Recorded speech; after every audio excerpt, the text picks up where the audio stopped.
betul. Apa itu sholat jamak? Saya guru. Baik, Iza. Membandingkan dua sholat fardu dalam satu waktu. Baik, benar. Sekarang apa itu sholat qashar? Saya guru. Ya, Ringkas sholat 4 rakaat yaitu 2 rakaat. baik. Itu untuk berlaku sholat. Zuhur, asyar, dan isya. Baik. Tidak berlaku untuk. Sholat maghrib dan subuh. Ya, benar. Terima kasih. Selanjutnya sholat jamak dan qashar. Saya menggabungkan antara jamak dan qashar sekaligus. Ya, itu contohnya bisa diberikan. Contohnya yaitu sholat zuhur dan asar di jamak masing-masing 2 rakaat. Ya, baik. Terima kasih, Mbak Fanda. Selanjutnya kita memasuki materi pembelajaran pada pagi hari ini, yaitu sholat fardu dalam kondisi tertentu. Kita akan membahas pengertian dan tata cara sholat fardu dalam kondisi tertentu. Apakah hikmah yang dapat kita ambil dalam tidak gugurnya sholat fardu dalam kondisi tertentu walaupun dalam kondisi sulit? Yang tahu? Baik. Melalui sholat yang diperintahkan, Allah ingin membentuk hamba-hambanya sebagai pribadi yang selalu istiqomah atau konsisten dalam menjalani kehidupannya melalui melaksanakan perintah sholat fardu dalam kondisi tertentu. Baik, terima kasih Mbak Din. Selanjutnya, pengertian sholat fardu dalam kondisi tertentu dapat diartikan sebagai pelaksanaan sholat dalam kondisi yang tidak wajar dengan cara-cara yang lebih luas dan longgar dibanding dengan pelaksanaan dalam situasi normal. Ada yang tahu dasar hukum pelaksanaannya? Seperti sholat fardu pada umumnya, yaitu fardu ain atau wajib. Berikut dalilnya terdapat dalam Quran surat An-Nisa ayat 102. Mbak Rita boleh tolong dibacakan ayatnya? Bismillahirrahmanirrahim. Wa idza kunta fihim fa aqamta lahumus sholata faltaqum ta'ifatun minhum ma'aka wal ya'khudhu aslihatahum. Fa idza sajadu falyaqulu min wara'ikum wal ta'ti ta'ifatun ukhra lam yusallu falyusallu ma'aka wal ya'khudhu hidrahum wa aslihatahum. Wadal ladina kafaru law taquluna an aslihatikum wa amti'atikum fayamiluna 'alaikum mailatan wahidatan wa la junaha 'alaikum in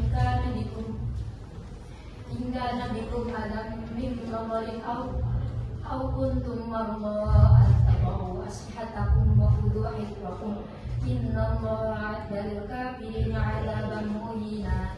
Terima kasih. Selanjutnya, macam-macam sholat fardu dalam kondisi tertentu. Itu ada 4. Yang pertama sholat khauf, sholat orang sakit atau marid.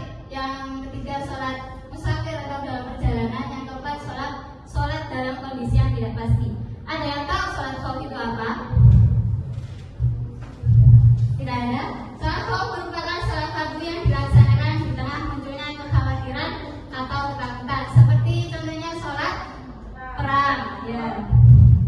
Kalau sholat orang sakit, walaupun sakit parah, kita diwajibkan untuk sholat. Sholat di atas kendaraan, ya sholat di atas kendaraan seperti mobil, pesawat, kapal laut dan lain-lainnya. Kecuali sepeda motor. Sholat di tengah kondisi tidak pasti. Keadaan tidak pasti dapat diartikan sebagai satu kondisi yang menciptakan rasa was-was, khawatir, dan takut akan terjadinya sesuatu jika kita melaksanakan sholat dengan cara yang normal atau wajar. Ini seperti sholat ketika hujan gitu ya. Tata cara sholat fardu dalam kondisi tertentu. Yang pertama sholat khauf. Yang pertama dilakukan secara berjamaah. Imam memimpin sholat bersama 2 kelompok pasukan secara bergantian. Yang kedua, sholat bergiliran. Imam menyelesaikan sholat lebih awal, sementara setiap kelompok menyempurnakan rakaatnya sendiri-sendiri. Yang kedua, sholat marid. Sholat marid itu bisa dilakukan dan berdiri. Apabila tidak mampu berdiri, bisa duduk. Apabila tidak mampu berbaring miring dan sebagainya. Sholat dalam kendaraan tadi ya, sholat terbang, mobil, kapal laut. Hikmah sholat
terima kasih. Sekian dari kami. Wassalamualaikum warahmatullahi wabarakatuh. Waalaikumsalam warahmatullahi wabarakatuh. Beri tepuk tangan.